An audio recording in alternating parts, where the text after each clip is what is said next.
Alam mo ba, kapag hiniwa mo ng 2 piraso, itong ating cake bars na custard flavor, at inilagay mo yan dito sa ating 500 ml na microwavable tub, tapos ganun lang din yung gagawin ninyo sa iba pa, and kapag nailagay nyo na yan dyan, i-flatten nyo lang, at ilagay ninyo sa chiller. At naglagay ka nitong isang sachet or 24 grams ng Menu Magic na red jelly sa iyong kaserola. Siguraduhin mo lang na hindi pa nakabukas yung apoy sa inyong kalan. At sinundan mo ito ng 4 cups ng evaporated milk, 1 can or 380 grams ng condensed milk, half teaspoon ng vanilla essence or vanilla extract, at hinalo mo iyan at tinunaw mo ng maigi yung jelly powder sa iyong kaserola.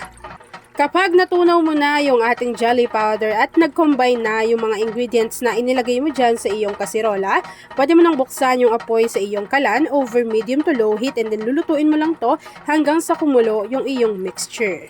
Kapag naramdaman mo or medyo umiinit na yung mixture dyan sa iyong kaserola, maglalagay ka na dito ng 1 cup ng nata de coco. Nasa sa iyo na kung gaano karami, pero ako po 1 cup lang usually yung inilalagay ko. At ganito lang yan halos kaliliit. So ilalagay ko lang yan dito sa ating mixture and continuous pa rin po natin yang hahaluin hanggang sa niluluto natin yung ating mixture.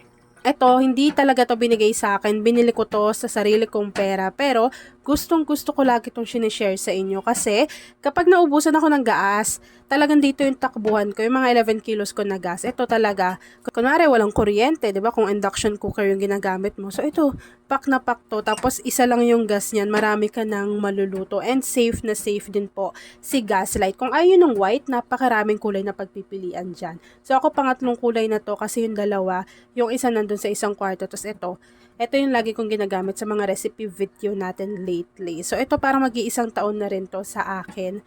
Pero sobrang tagal ko nang gumagamit ng Gaslight. So kung gusto nyo rin yan, ilalagay ko yan dyan sa basket o kaya sa ating comment box section para makapagbili na kayo nito na talaga namang matutuwa kayo kasi magagamit nyo po iyan.